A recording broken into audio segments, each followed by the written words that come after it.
फूलों में सज रहे हैं, फूलों में सज रहे। पंडित केवल शर्मा जी, सुनील माथुर जी, विजेंद्र गुप्ता जी, ये सब मेरे सामने माता शक्ति बैठी है। ये सब ऐसे लोग हैं जिन्होंने आपके रेलवे कॉलोनी को शुद्ध करने में बहुत सहायता की आप लोगों की। मुझे पता लगा कि अभी थोड़े दिन पहले इन्होंने एक रामकथा भी आयोजित की थी। तो आपके क्षेत्र में ऐसे लोग हैं जो धार्मिक रूप से आपके साथ जुड़े हुए हैं और सारे अच्छे गाँव में ऐसे लोग जब काम करते हैं ना, तो क्षेत्र का नहीं पूरे देश के लिए आप माता शक्ति बैठी हैं। आपके बच्चे आते हैं जो ये सुनते हैं, कथा सुनते हैं राम की, कृष्ण जी की। ये कथा हमें सिखाती है कि कैसे राम ने अपनी मर्यादा का पालन किया। और वैसे में साथ में आप इस भागवत पे ना रोकना नहीं चाहिए किसी को भी, क्योंकि सब पंडित जी इतना अच्छा बोल रहे हैं। मैं आपका 1 मिनट का समय और लूँगा कि मैं इस बार बीजेपी की काउंटिंग में गया था जहाँ गिनती हो रही थी, तो आपके रेलवे कॉलोनी ने बड़ा सहयोग दिया।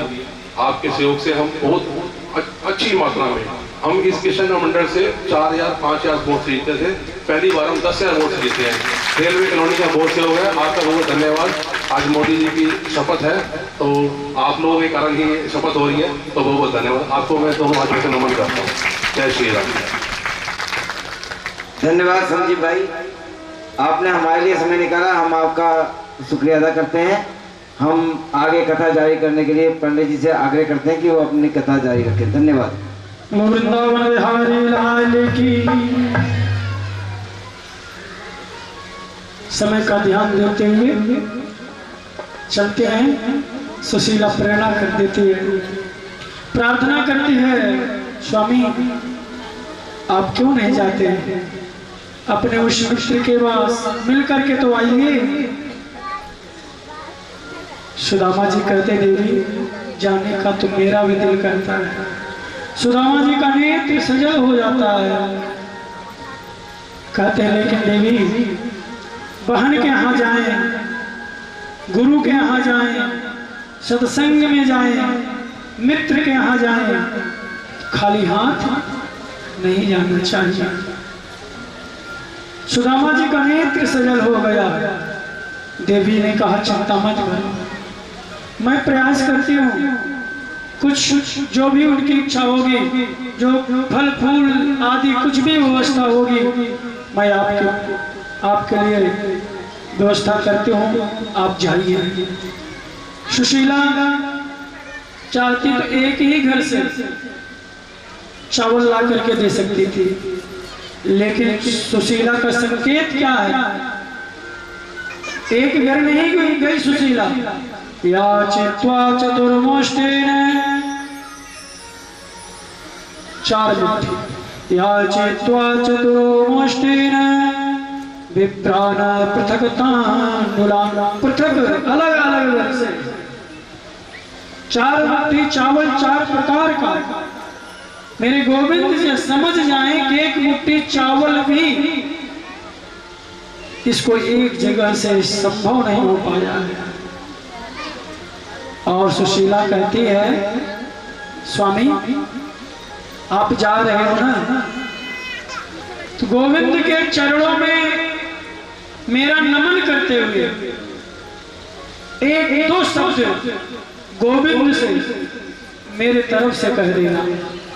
सुशीला क्या कहती है, क्या संदेश देती है, ध्यान से सुनिए। सुशीला कहती है, पत्र में लिखती है गोविंद के लिए,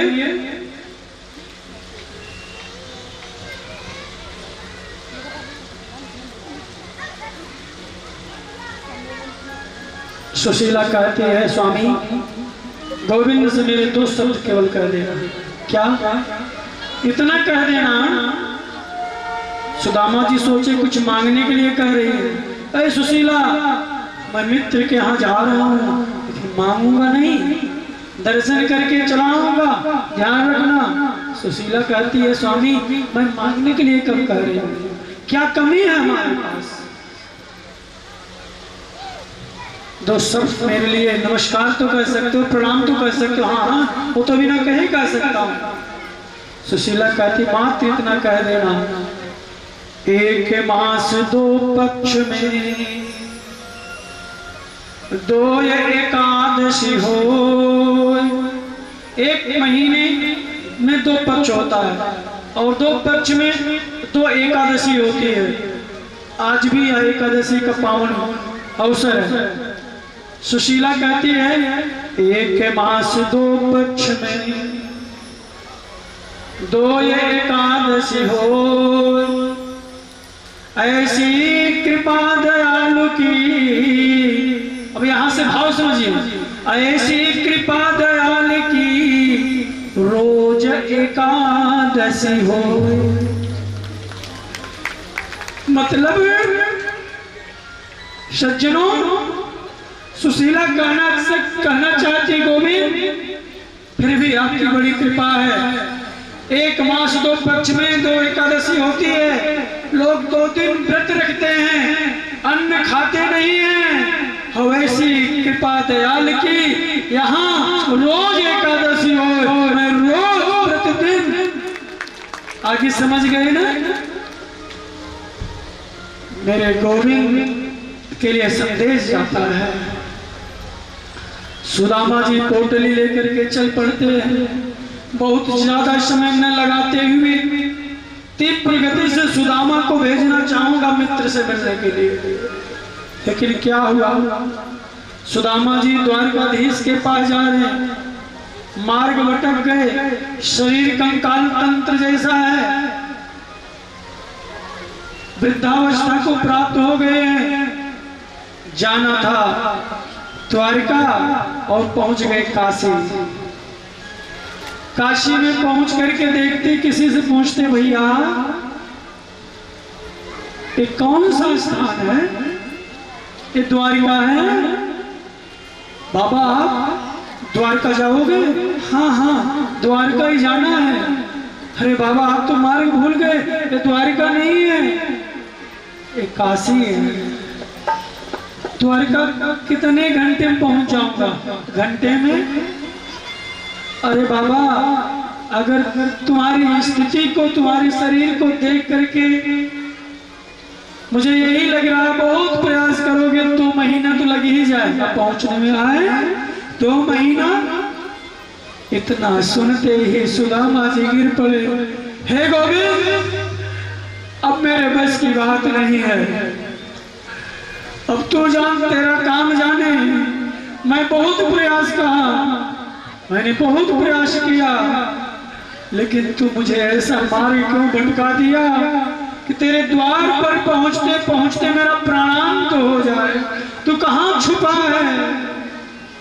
आजा, जहां भी हो मेरी बाह पकड़ ले।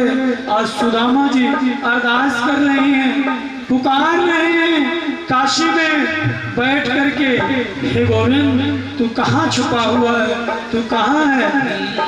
आइए। छुपा कहाँ आज छलिया, छुपा कहाँ आज छलिया। हो मुरली वाले आजा, तेरी याद सताए। मेरा ये भरोसा कहीं टूटे न जाए। ओ आजा मुरली वाले, तेरी याद सताए। मेरा ये भरोसा कहीं टूटे न जाए। छुपा कहाँ आजा छलिया, छुपा कहाँ आजा छलिया। ओ मुरली वाले आजा, तेरी याद सताए। मेरा ये भरोसा कहीं टूटे न जाए। और मुरली वाले आजा, तेरी याद सताए। तेरा ये भरोसा कहीं टूट न जाए।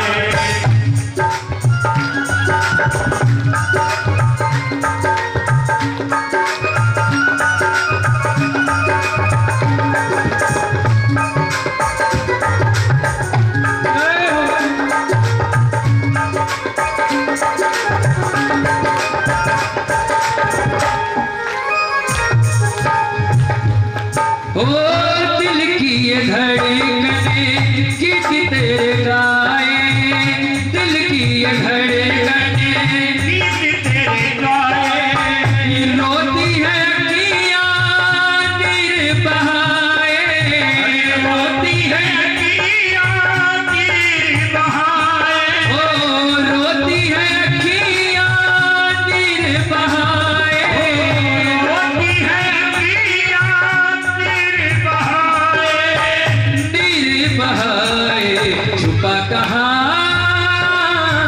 आजा चलिया ओ मुरली वाले आजा तेरी याद सताए तेरा ये भरोसा कहीं टूट न जाए ओ आजा तेरी याद सताए तेरा ये भरोसा कहीं टूट न जाए।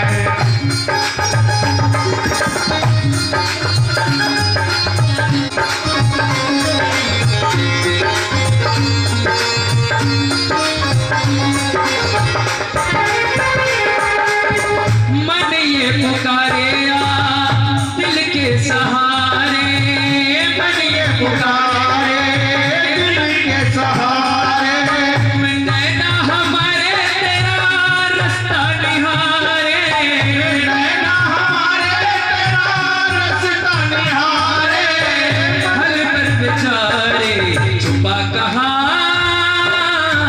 आजा चलिया ओ मुरली वाले आजा तेरी याद सताए मेरा ये भरोसा कहीं टूट न जाए ओ वाले आजा तेरी याद सताए मेरा ये भरोसा कहीं टूट न जाए। छुपा कहाँ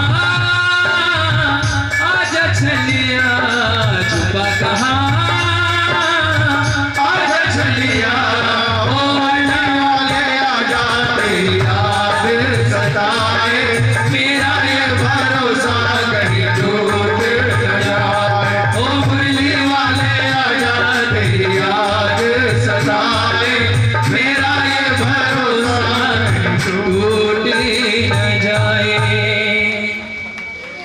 सुखदेव जी कहते रहे जब सुदामा जी ऐसे करुण प्रार्थना किए करुण पुकार किए और पुकार करके मेरे गोविंद की यह करुण क्रंदन करके सुदामा जी वहीं बैठे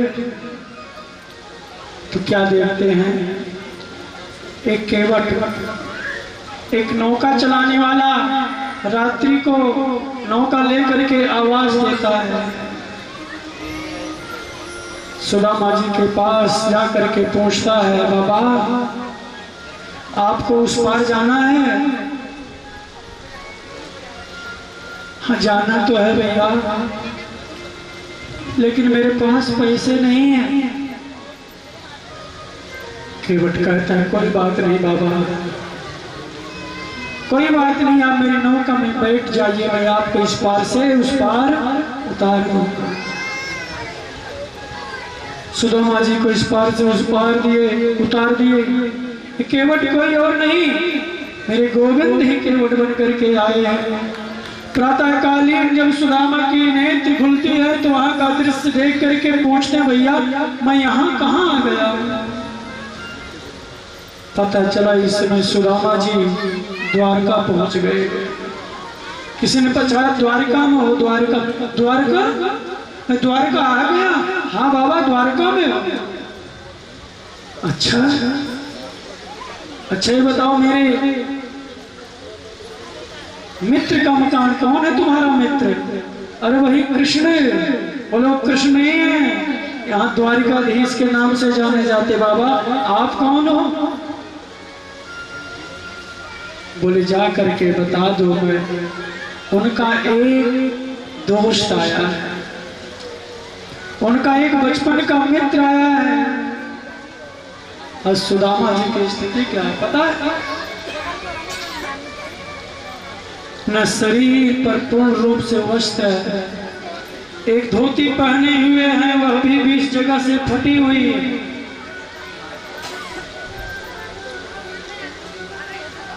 शीश पर पटका भी नहीं है साफा भी नहीं है। पाँव में कंकाल तंत्र एक छड़ी लिए हुए कांपते हुए, अरे भैया इतना समय क्यों लगा रहे हो? शांति का सहयोग दें, जो भी प्रसाद है आराम से आप सब तक पहुंच जाएगा। इतना समय मत लगाओ, आप जाओ मेरे सखा से, मेरे मित्र से केवल इतना ही बता देना कि सुदामा नाम का कोई आपका मित्र आया, आज द्वारपाल जाता है, मेरे गोविंद महल में विश्राम कर रहे हैं।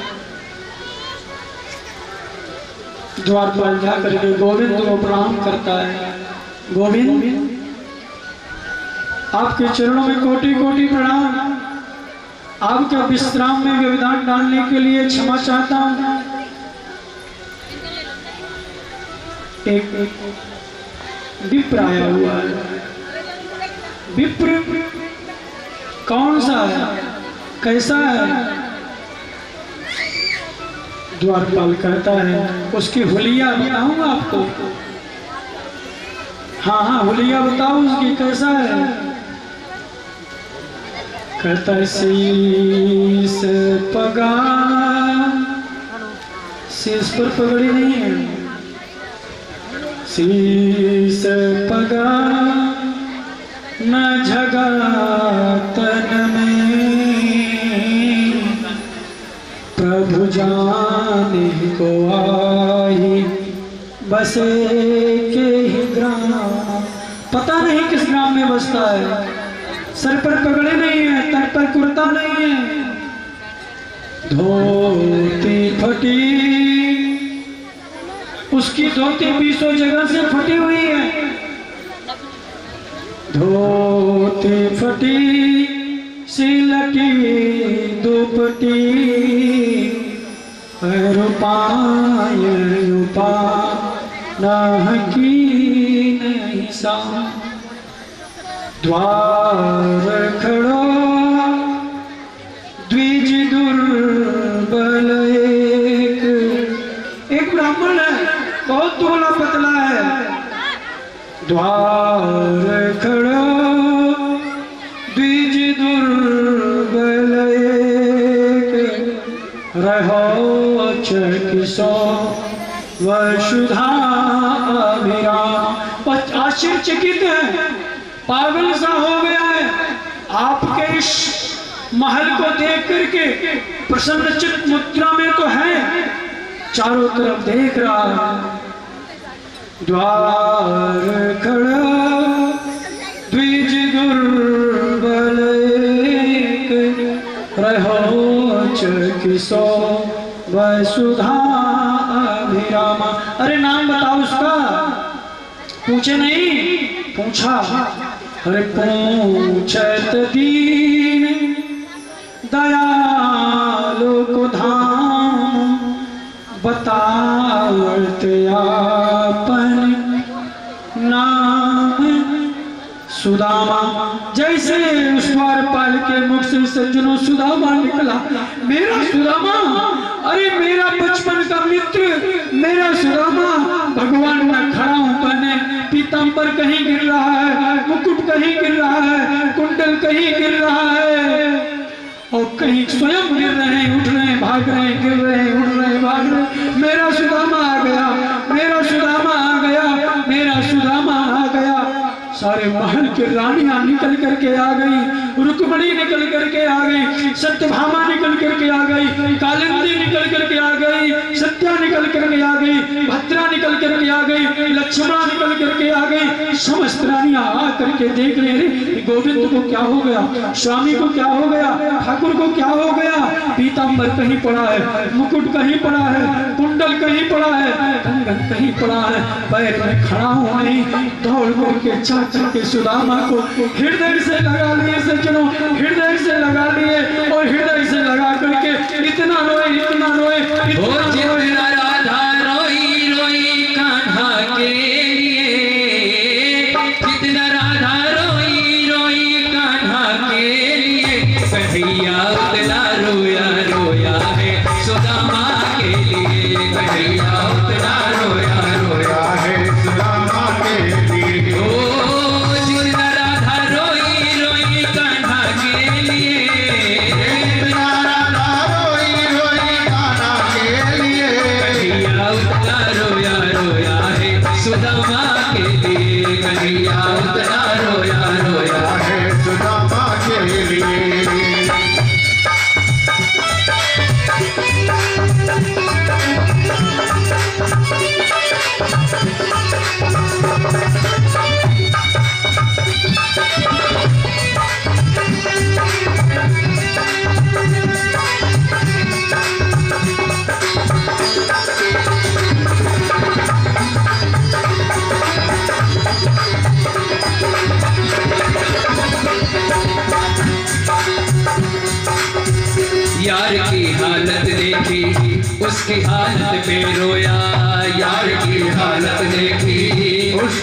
शौकत पे रोया, यार के आगे अपनी शान शौकत पे रोया, यार के आगे अपनी शान शौकत पे रोया। ओ यार की हालत देखी, यार की हालत पे रोया, यार के आगे अपनी शान शौकत पे रोया।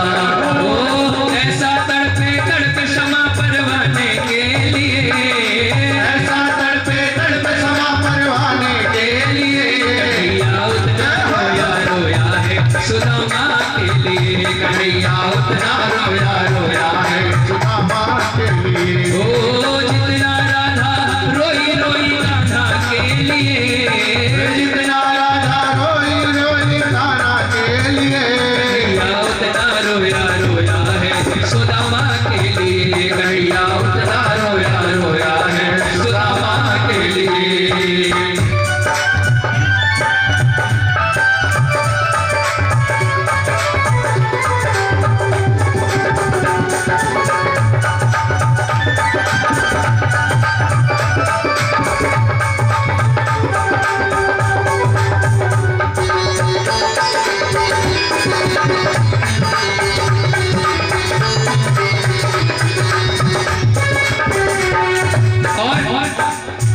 पाँव के छाले देखे तो दुख के मारे रोया, पाँव के छाले देखे तो दुख के मारे रोया, पाँव धोने के खातिर खुशी के मारे रोया, पाँव धोने के खातिर खुशी के मारे रोया। आंसू थे भरपाई अब तो जीने के लिए, आंसू से भरपाई अब तो जीने के लिए, आंसू से भरपाई अब तो जीने के लिए, आंसू से भरपाई अब तो जीने के लिए, कन्हैया उतना उतना रोया है सुदामा के लिए, कन्हैया उतना रोया रोया है सुदामा के लिए। ओ जितना राधा रोई रोई कान्हा के लिए, जितना राधा रोई रोई कान्हा के लिए, कन्हैया उतना रोया रोया है सुदामा के लिए, कन्हैया उतना रोया रोया है सुदामा के लिए।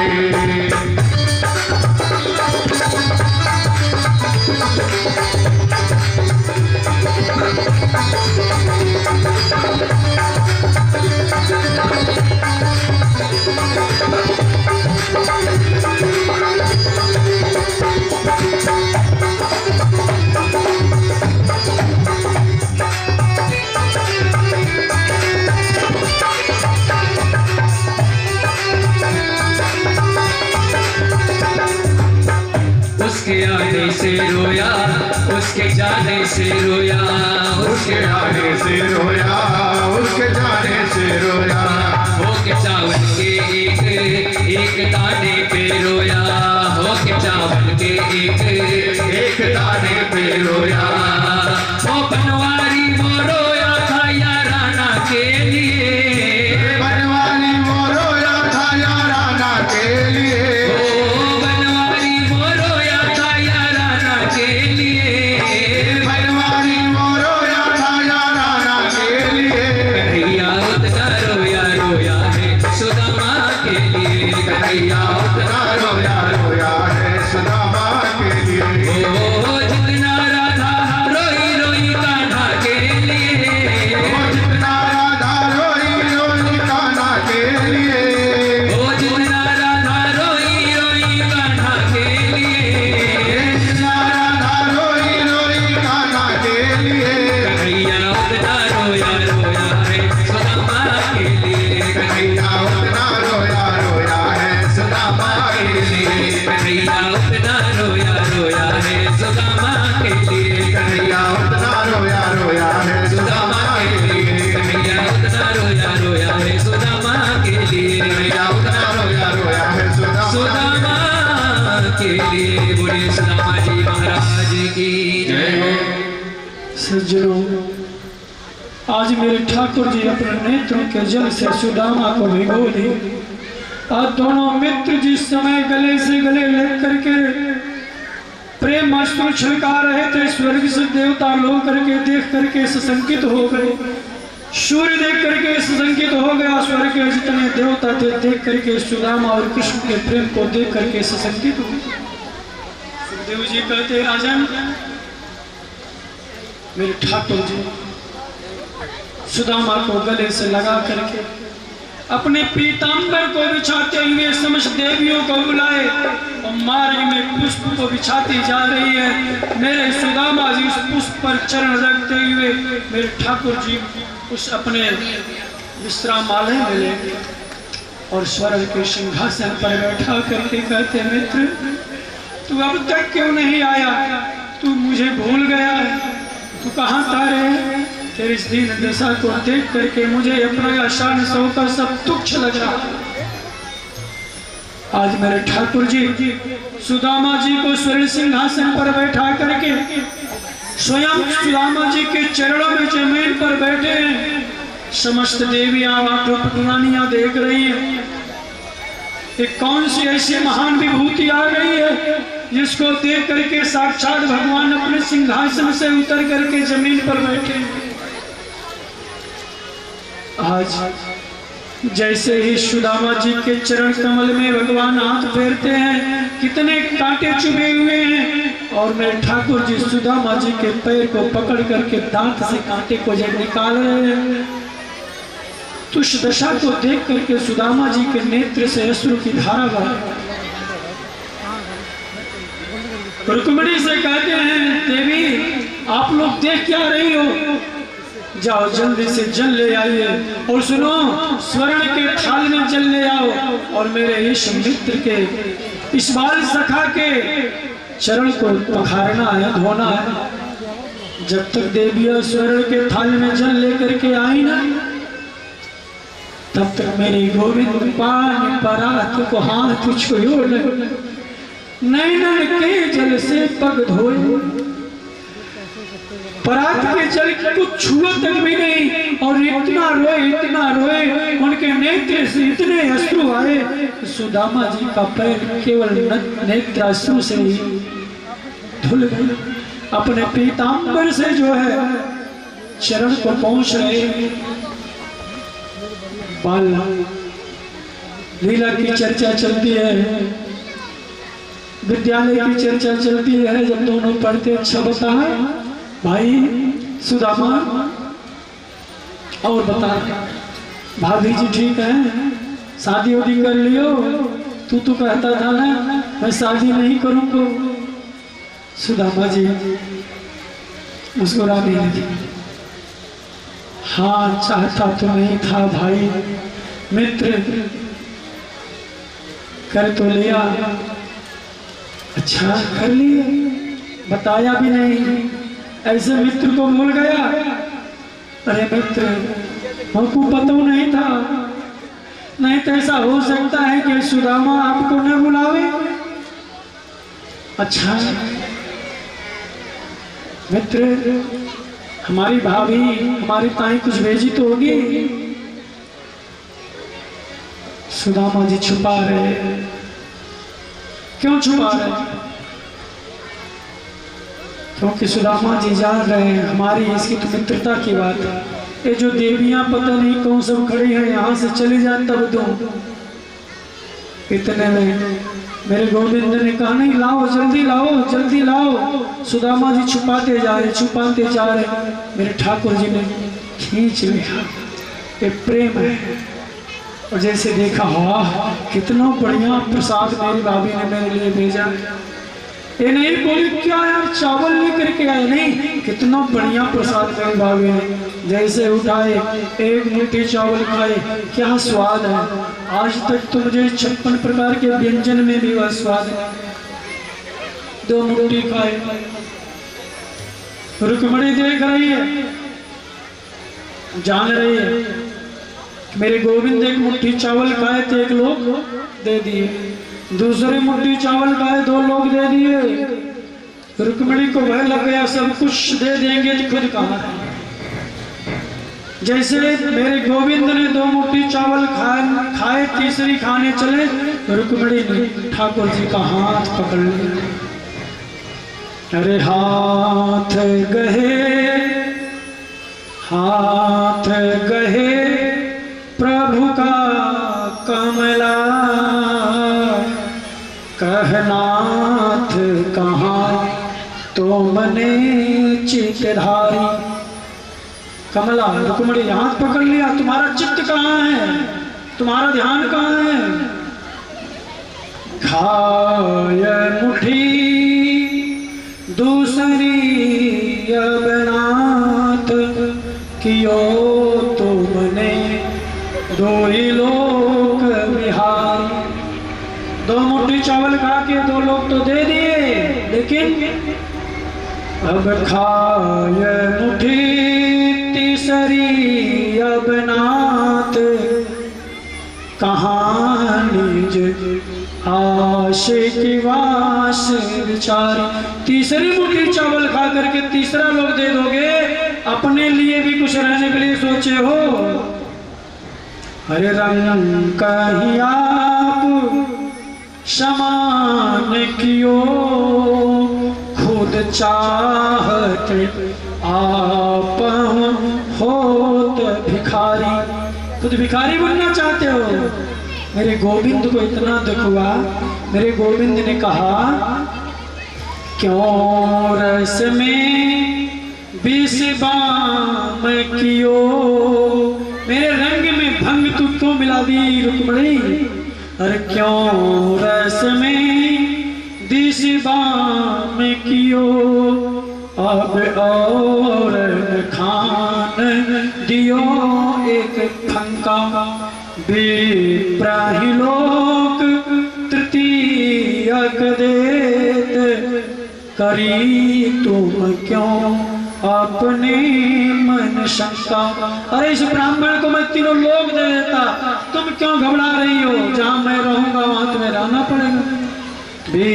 विप्राहिलोक तृतीयक देत, करी तुम क्यों अपने मन शंका। भामिन मोही जीवाई भली, विधि कौन रहो जग में नर रंका।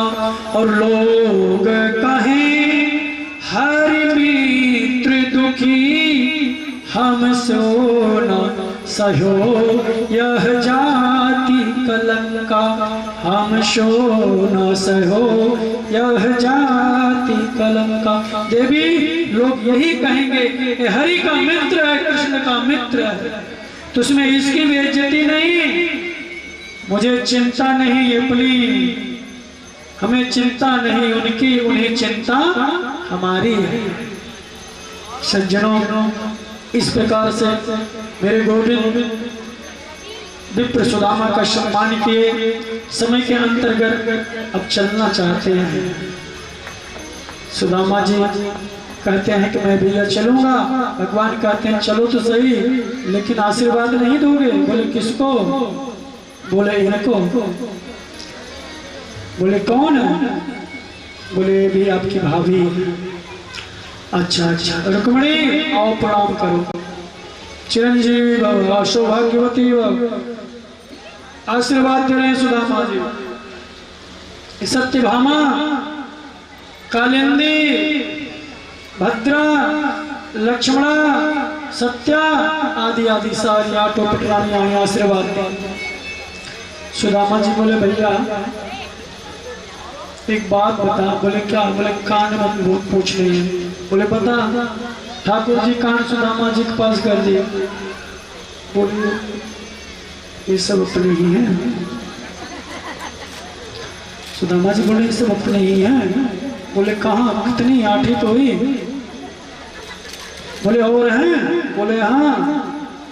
बोले भैया ये बता, मैं एक विवाह में नहीं बुलाया और तू इतना विवाह कर लिया, नहीं बुलाया मुझे, और तू कह रहा है मुझे नहीं बुलाया। भगवान कहते भाई मेरे विवाह का कुछ भरोसा नहीं, कब विवाह हो गया हमें नहीं पता। ये सब ऐसे आते जाते ही मिल गई, मैं अपनाता गया। अब जितनी देवी आ रही हैं आशीर्वाद दे रही हैं, आशीर्वाद दे रहे हैं, आशीर्वाद दे रहे हैं। बोले कितने हुए। बोले भी 10,000 हुए। बोले कितने हैं। बोले ज्यादा नहीं, बस खाली 16,108। बोले भैया एक तो वैसे मैं बहुत पहलवान हूँ, मेरे कमर दुखने लगे हैं, एक काम कर मैं सबके बदले में तुझे आशीर्वाद दे रहा हूँ और तू सबको ट्रांसफर कर दे। अब सुदामा जी चले जाओ, बोले अच्छा भैया चलता हूँ, मित्र चलते हो, हाँ अच्छा चलो चलो। अब सुदामा जी देख रहे हैं कि कोई लिफाफा नहीं पकड़ा, शायद भूल गए हो। अच्छा तेरी भाभी से कुछ कहना है? हाँ भैया भाभी से राम राम कह दे रहे। अरे तो मैं बिना कहे कह देता।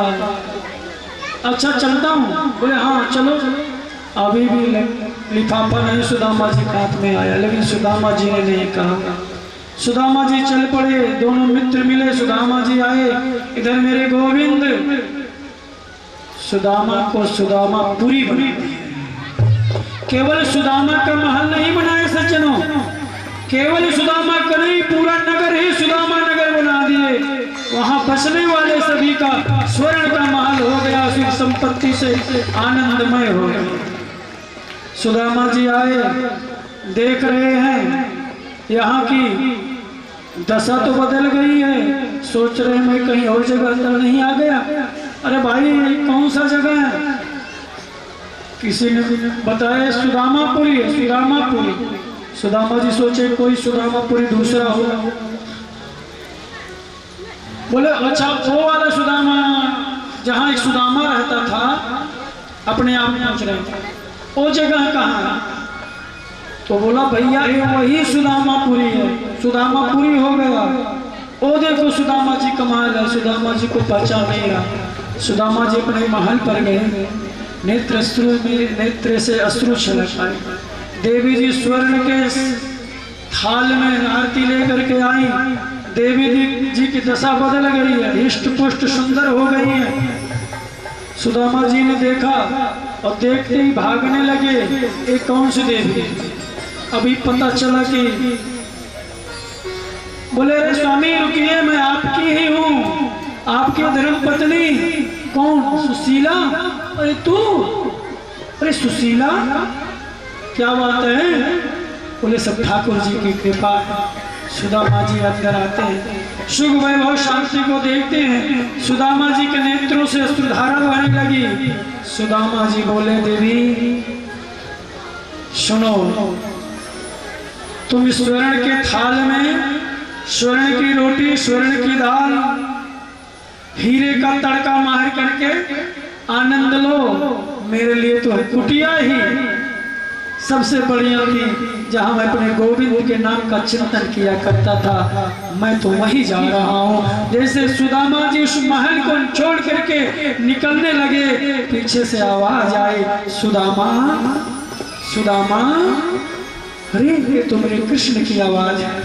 सुदामा भोग भोगना बुरी बात नहीं है सुदामा, लेकिन मेरे को भुला करके भोग भोगना बुरी बात है। इस भोग का आनंद लो, इस संपत्ति का आनंद लो, लेकिन मेरा विस्मरण मत करना सुदामा, मेरा विस्मरण मत करना। जब हनुमान जी माता जानकी का पता लगाने चले और माता जानकी को देखे, बोले सुनो महात्मा ये तुझसे भूखा, लाग देख सुंदर फल रूखा। माँ जानकी ने कहा सुन सुत करहि विपिन रखवारी, परम सुबह रजनी चरवारी। हनुमान जी ने कहा तिन कर भय माता मोहि नाही, जो तुम सुख मानो मन माही। माँ जानकी ने कहा देख बुद्धि बल निपुण कपि, कहो जानकी जाओ जाओ खाओ, लेकिन कैसे खाओ? यहाँ से ध्यान देना। देख बुद्धि बल निपुण कपि, कहो जानकी जाओ, रघुपति चरण हृदय धर, तात मधुर फल। सज्जनों जो कुछ भी सुख संपत्ति आपको धन संपत्ति मिला हुआ है, उसका भोग करने में कोई दोष नहीं है। खूब आनंद में रहो, खूब अच्छे अच्छे वस्त्र पहनो, अच्छे अच्छे स्वर्ण पहनो, सब कुछ परमात्मा जो दिए हैं उसका आनंद लो, लेकिन कैसे? रघुपति चरण हृदय धर। इस सुख में ऐसे मत भूल जाओ कि परमात्मा को जो सुख देने वाला है उसी को भूल जाओ। उसका चिंतन करते हुए, उसका ध्यान रखते हुए आप उस सुख का उपभोग करो, तो वही प्रसाद हो जाता है, वही प्रसाद हो जाता है। बोलो भक्त सुदामा की। सुखदेव जी कहते राजन इस प्रकार से आप जो है यह कथा श्रवण किए सुदामा जी की। सुखदेव जी कहते हैं भगवान एक बार अपने समस्त मित्रों को कहते हैं कि अपने समस्त बाल सखाओं को कहते हैं बेटा, अपने पुत्रों से कहते हैं, सभी से कहते हैं बेटा कभी भी किसी संत का अपमान मत करना। सभी पुत्र कहते हैं पिताजी जब देखो तब संत, जब देखो जब संत। आखिर में संतों के पीछे इतना क्यों पड़े रहते हैं? देखता हूँ आज क्या करते हैं संत। उनके पुत्र संजनों समय का ध्यान देते हुए कथा श्रवण कर रहे हैं। उनके पुत्रों ने एक शाम नाम के पुत्र को जो है पेट में कड़ाही बांध दिया, समझे, ऊपर से साड़ी पहना दिया, घूंघट उड़ा दिया और ले जाकर के संत जनों के पास, दुर्वासा जैसे महान संत जब आए उनके पास ले जाकर के बोले महाराज जी राधे राधे, ये नई नवेली हमारी भी बहू आई हुई है, यह इस समय गर्भावस्था में है, देखिए इसको क्या होगा, पुत्र होगा या पुत्री होगी। संतों ने ध्यान लगा करके देखा, अच्छा बेटा मेरी बात सुनो, कभी संत का अपमान नहीं करना चाहिए, संत का मजाक नहीं उड़ाना चाहिए, आप लोग चले जाओ। अरे नहीं बताओ ना, कह रहा हूं चले जाओ बेटा, ज्यादा संत का मजाक नहीं उड़ाना चाहिए।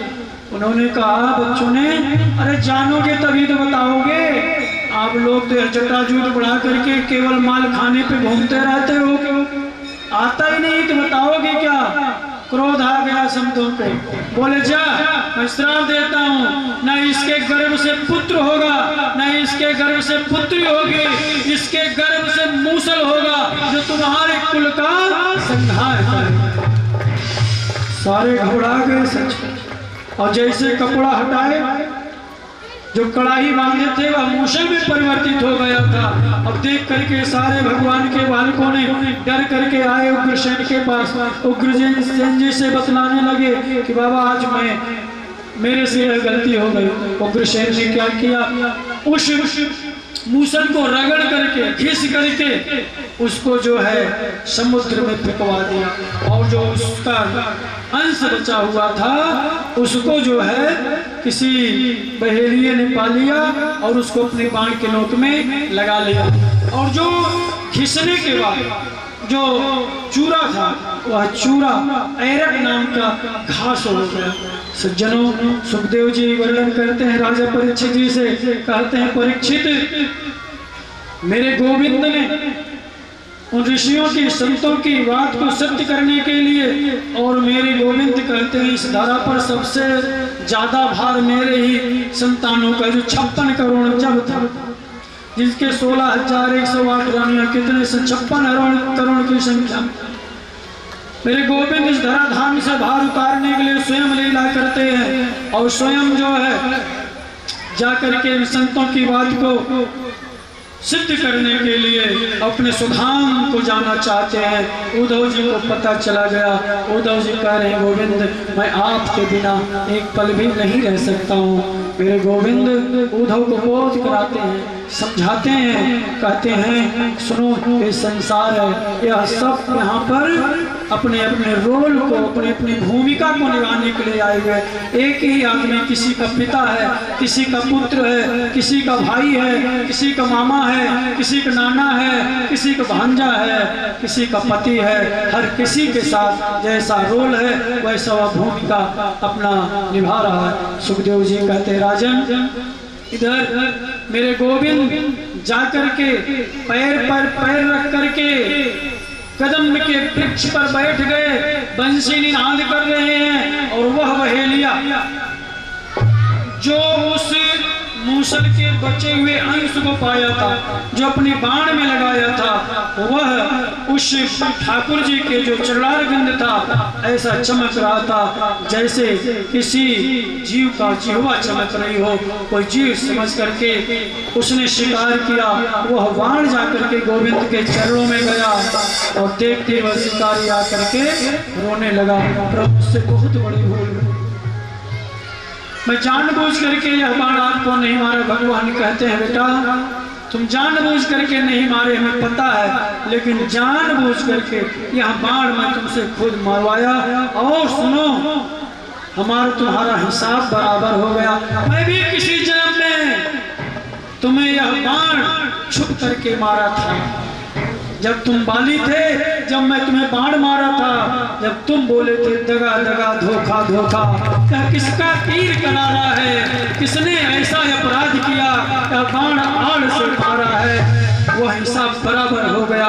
उस समय मैं छुप कर वह वितरण करता है। जिस प्रकार से वायु दिखलाई नहीं पड़ती है, रहती तो है, उसी प्रकार से उन्होंने यह सीखा। जिस प्रकार से वायु रहते हुए भी दिखलाई नहीं पड़ती, ऐसे मेरे गोविंद निरंतर रहते हैं, बस दिखलाई नहीं पड़ते। सुखदेव जी कहते, राजन इस प्रकार से मैंने आकाश को गुरु बनाया, इस प्रकार से आकाश का कोई अंत नहीं है, ऐसे मेरे ठाकुर जी का भी कोई अंत नहीं है। हरि अनंत, हरि कथा अनंता, उनकी कथा को कोई सक्षम ही नहीं है जो कह करके पूर्ण कर सके।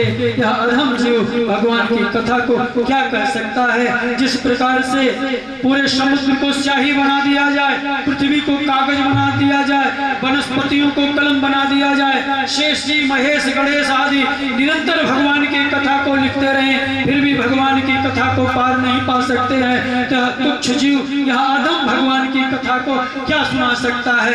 ये तो आप सबकी प्रेम की अनुभूति है। आप सब इतने प्रेम में जो है इस दास की कथा को आपने श्रवण किया, यह दास आप सभी को प्रणाम करता है। सुखदेव जी कहते, राजन जल से मैंने यह सीखा, कैसे वाणी बोलिए, मन का आपा खोए, और को शीतल करे, आपो शीतल होए। जिस प्रकार से जल पीने से शीतलता प्रदान होती है, ऐसे ही सुखदेव जी कहते, राजन जल से दत्तात्रेय जी ने यह सीखा कि स्वयं भी शीतल रहो और दूसरों को भी शीतलता पहुंचाओ। इसी प्रकार से अजगर से सीखा, अजगर करे न चाकरी, पंछी करे न काम, दास मनु का कह गए सबके दाता राम। सबको खिलाने जिलाने वाला मेरा गोविंद है, इसलिए कहते हैं गोविंद आपके चरणों में को 24 गुरुओं को बनाए दत्तात्रेय जी ने, और हर किसी से सीखा। इसका भाव है कि हम आप सब हर वस्तु से कोई न कोई शिक्षा जो है ग्रहण कर सकते हैं, हर जगह वह शिक्षा समाया हुआ है। सुखदेव जी कहते, राजन इस प्रकार से मेरे गोविंद 12 स्कंद में पहुंच गए।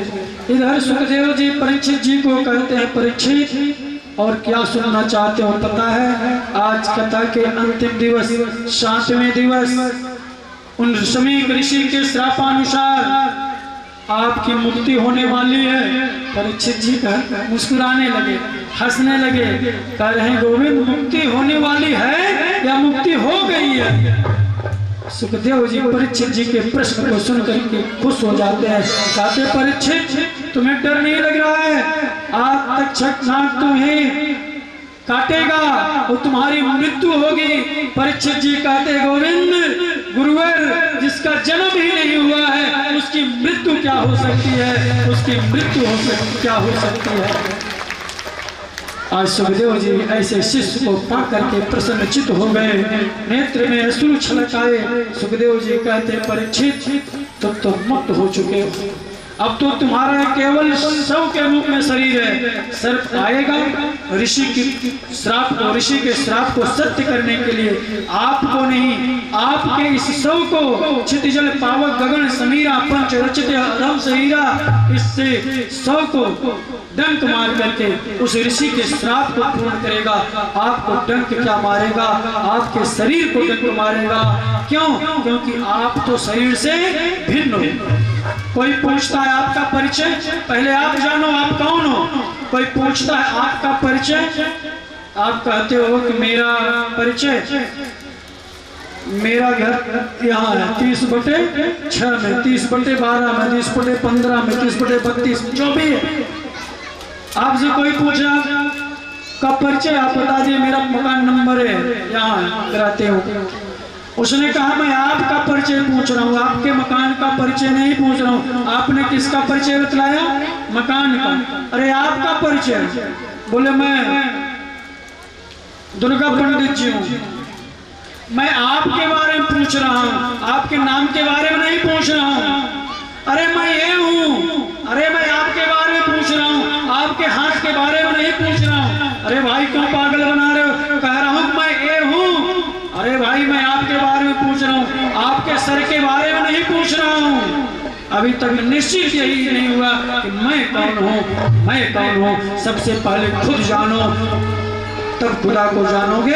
आज परीक्षित जी कह रहे हैं जब मेरा जन्म ही नहीं हुआ है तो मृत्यु क्या होगी? मैं तो जन्म मृत्यु से परे हूँ, मैं शरीर नहीं हूँ, मैं तो शरीर से अलग हूँ। सुखदेव जी ऐसे श्रोता को पा करके प्रसन्नचित्त हो गए और यह दास भी जो कुछ सुनाया, जैसे सुनाया आप सब बड़े भक्ति भाव से सुने, आप सबका दर्शन पाकर दास भी प्रसन्नचित्त हो गए। सुखदेव जी कहते राजन इस प्रकार से आज अंतिम दिवस में वह काल आता है उस ऋषि के जो है तपस्या, उस श्राप को सत्य करने के लिए रास्ते में कश्यप ऋषि आते हैं। उसको बहुत लोभ दिए सर्प काल को, उस सर्प को, तक्षक नाग को लौट जाओ, लेकिन वह लोभ में नहीं आया। वह आया परीक्षित जी के शरीर को नहीं 100 को डंक मार करके उस ऋषि के श्राप को सत्य किया।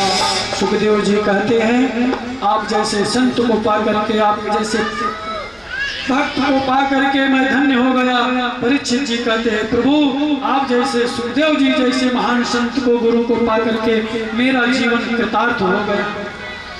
सज्जनों आप सब इस सुखदेव और परीक्षित जी के माध्यम से अपने इस समय का सदुपयोग किया, बहुत मंगलमयी कथा को आपने श्रवण किया।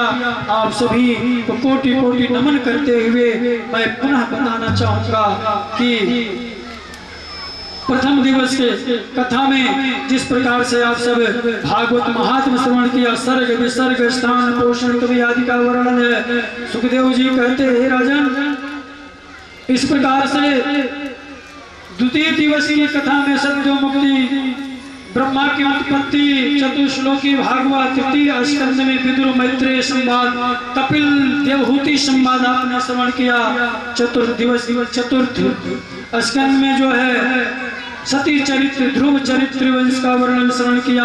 पंचम स्कंद में प्रिय चरित्र, अग्नि चरित्र, नाभि का जड़ भरत कथा, रघुगण संवाद आदि का आप सभी ने बड़ी भक्ति श्रद्धा से श्रवण किया।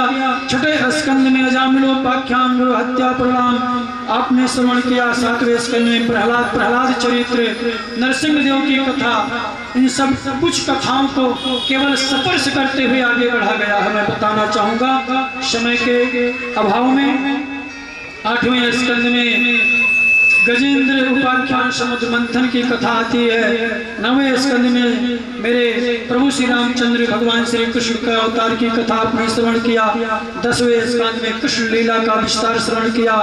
11वें स्कंद में नवयोगेश्वर संवाद और कृष्ण उद्धव संवाद, यदुवंशियों का श्राप का संवाद जो अभी आपने श्रवण किया। और 12वें स्कंद में कलियुग के गुरुओं वर्णन और नाम महिमा संकीर्तन और सुखदेव जी द्वारा परीक्षित जी का मोक्ष की कथा आपने श्रवण किया। अब आप सभी से प्रार्थना करूंगा एक चित्त होकर के बैठ करके अंतिम श्लोक कुछ मंत्र के रूप में जिसकी श्रवण करने से कायिक वाचिक मानसिक मनसा वाचा कर्मणा सभी पाप तत्काल नष्ट हो जाते हैं। उस मंत्र का आप सभी का उच्चारण करना है। अब ध्यान से सीधा होकर के बैठ जाइए। आगे मैं बोलूंगा, पीछे आप लोग बोलिएगा।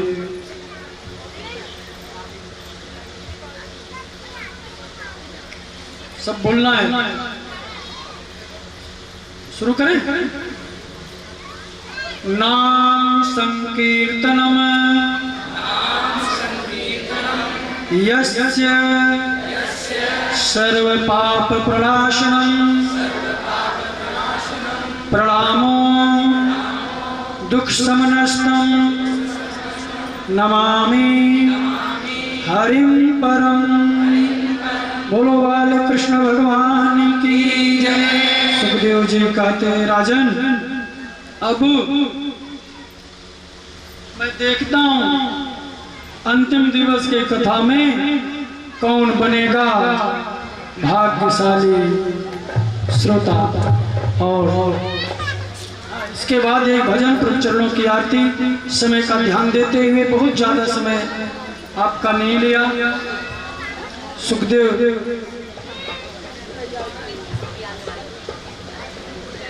हाँ, इसके बाद कथा आरती व्यास जी का पूजन होगा भी, ठीक है ना।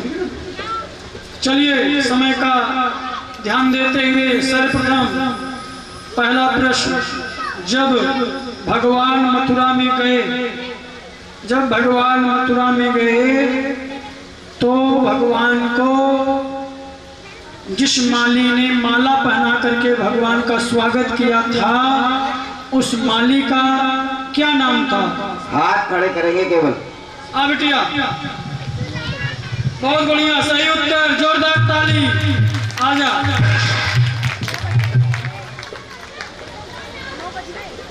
लो माधुर साहब।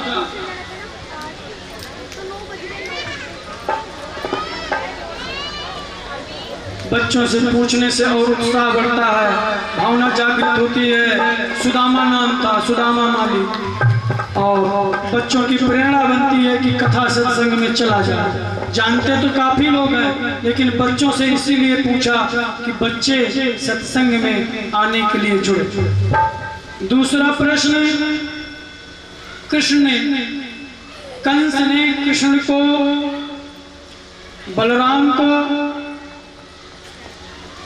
धनुष यज्ञ में, कंस ने कृष्ण बलराम को धनुष यज्ञ में मारने की नीयत से किसको भेज करके बुलवाया? बताओ माता जी, आप कई दिन से। हाँ माता जी, हाँ बताओ। कोई नहीं, आ जाओ माता, हमारे लिए सब माता एक समान है। अक्रूर जी को, बहुत सही उत्तर, अक्रूर जी को। माधुर साहब, गोविंद जी को अर्पण करो। और कंस को धनुष यज्ञ का उपाय किसने बताया? कंस को धनुष यज्ञ का उपाय किसने बताया? नन्नू तू ही। नारद जी ने। धन्यवाद। चल भाई, अब तेरी शादी करवा दूंगा, पक्की बात। बोलो वृंदावन बिहारी लाल की। सज्जनों, ये तो ऐसे ही केवल बच्चों को प्रेरणा देने के लिए ऐसा पूछा जाता है कि हमारे बच्चे भी संस्कारित बने, आए कथा कीर्तन सत्संग में जाने के लिए जिद करे, मम्मी मैं भी चलूंगा। बाकी आप सब जानते हो और साथ सभी को ठाकुर जी के तरफ से इनकी कृपा रूपी प्रसाद वितरित करता हूँ। अब हमारे संदीप जी एक भजन सुनाएंगे, इसी माथुर साहब को सूचना, तत्पश्चात भजन, उसी भजन के बीच में ही यहाँ पूजन का कार्यक्रम कर दिया जाएगा। माताओं, बहनों एवं भक्तों, आज कथा अपने चरम सीमा पर पहुंच चुकी है। एक दिन ये पंडाल लगा था और कल ये उतर जाएगा। जैसे जैसे बढ़ती गई हमारी कथा, बढ़ती गई, हमें आनंद आता रहा। और आज हमें कुछ ऐसा फील हो रहा है कि कल यहाँ पे ये जो मेला लगा हुआ है पिछले 7 दिनों से, ये कल देखने को नहीं मिलेगा। ये तो खैर दुनिया में जिस प्रकार से आना जाना है, किसी चीज़ की शुरुआत होती है तो उसका अंत भी होता है। तो कथा का समापन हो जाएगा। हम आपसे रोजाना मुखातिब होते थे, हम ये देखते थे कि कौन आ रहा है कौन नहीं आ रहा, ये आस लगी रहती थी। और जबकि हमारे पंडित जी ने बताया था कि मैंने अपने वचन को निभाने के लिए ये कथा करवाई है। मुझे उम्मीद थी आप सबसे कि आप सब मेरा साथ दोगे और आप सबने साथ दिया, इसके लिए बहुत बहुत धन्यवाद। मैं आपको बता नहीं सकता कि कुछ लोगों ने, जिसमें माताएं बहनें भी हैं, मेरे से बुजुर्ग भी है, मैं अपने आप को कितना भाग्यशाली समझूं मैं बता नहीं सकता, मेरे पास शब्द नहीं है। मैंने ये सोच करके कथा निकल आई थी कि मुझे कोई यश दे, मान दे, लेकिन उन लोगों ने मेरे को इतना सराहा है और इतनी दुआएं दी हैं, मुझे बस उनकी दुआओं की आवश्यकता है। उन्होंने मेरे पैरों को तक हाथ लगाया, मैंने मना कर दिया, मैंने कहा मैं तो आपके बच्चे के समान हूँ। भगवान की प्रेरणा हुई, उसने मेरे को वचन निभाने का प्रेरणा दी, उसने मेरे शक्ति दी, मैंने अपने वचन को निभाया। ये एक बहुत बड़ी बात है। मेरे कोई भी काम मेरा होता नहीं है पूरा, घर के मेरे बहुत काम अधूरे पड़े हैं, लेकिन एक ठाकुर जी के अंदर मेरी दिल लगा हुआ है, लौ लगी हुई है, हर महीने परिक्रमा करने जाना है। वो इन पंडित जी की देन है, इन्होंने मुझे शुरुआत कराई थी और आज वो मैं जा रहा हूँ। तो बस मेरी ये इच्छा रहती है कि कोई धर्म का कार्य होता रहे। आप लोगों का सहयोग मिल गया, मुझे बहुत ज़्यादा शक्ति मिल गई।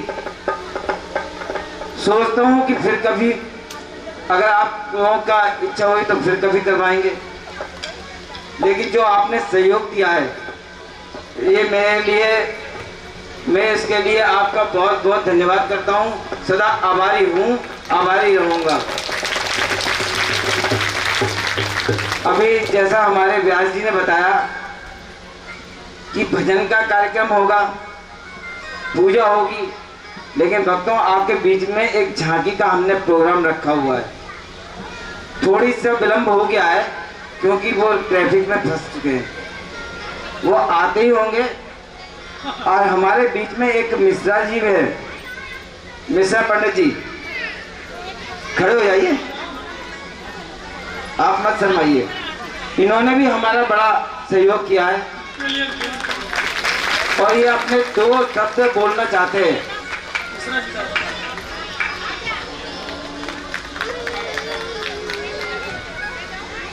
बोले वृंदावन बिहारी लाल की। आवाज नहीं आई, थोड़ा तेजी से बोले बांके बिहारी लाल की। आदरणीय व्यास जी, पंडित जी, केवल पंडित जी, वीरेंद्र पंडित जी, आइए माथुर जी के लिए कहते हैं। बड़ा आनंद आ रहा था, आज अंतिम दिवस है, ज्यादा नहीं, केवल 1-2 शब्द कहते हैं। करुणा निधान क्यों करुणा दिखाते नहीं, करुणा निधान क्यों करुणा दिखाते नहीं, करुणा सिंधु कहाँ करुणा विसारी है, पार नहीं पाया तो समझ में ना आया ईश, दृष्टि जिस ओर गई माया ही निहारी। करुणा निधान क्यों करुणा दिखाते नहीं, करुणा सिंधु कहाँ करुणा विसारी है, पार नहीं पाया तू समझ में ना आया ईश, दृष्टि जिस ओर गई माया ही निहारी है। तारो ना तारो ना, तारो ना तारो ना, निहारो ना निहारे नाथ, मन में विचारो ना विचारो दुख भारी है। देखना भक्त की गर्जी खुद गर्जी कौन, अर्जी हमारे आगे मर्जी, अर्जी हमारे आगे मर्जी तुम्हारी है। और एक शब्द पर और ध्यान देना, भगवान के लिए है।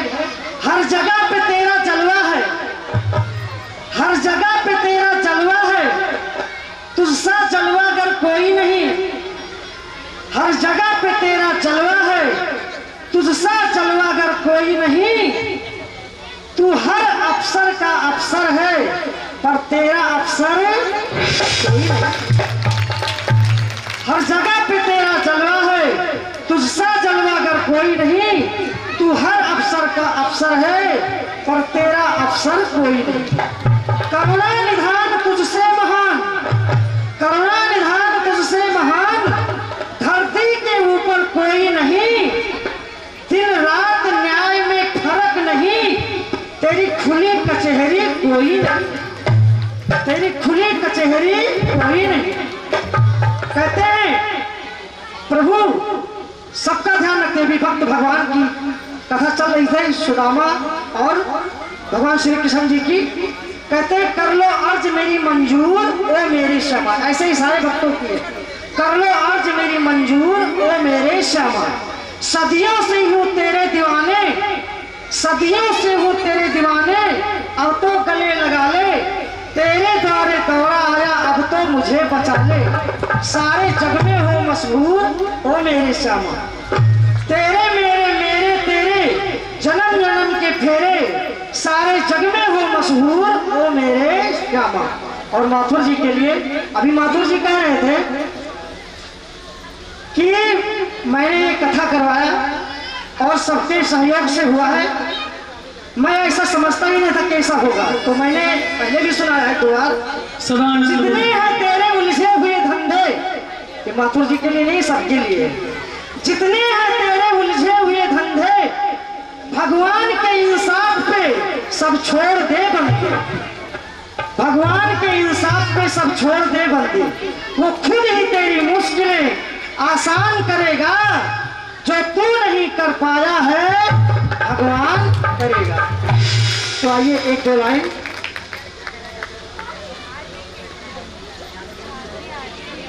केवल 2 लाइन।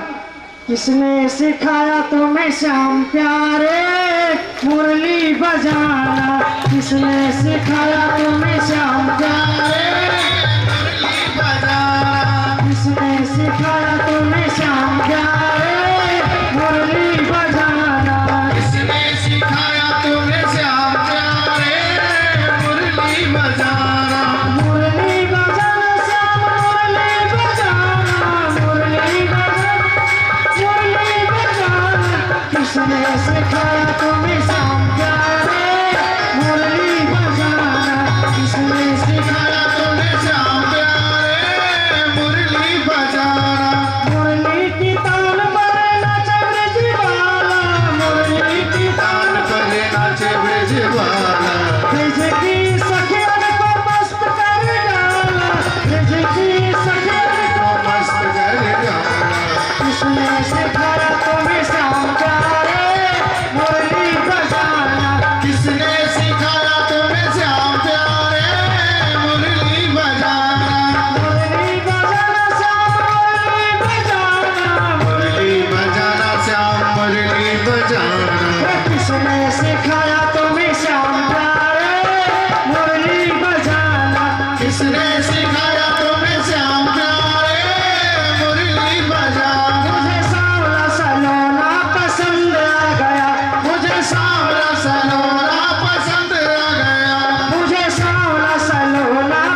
आइए एक भजन उसके बाद झांकी। एक से धन्यवाद पंडित जी। गुरु जी बोलिए। आपका भजन सुन करके तो ऐसा लगा हम वृंदावन पहुंच गए।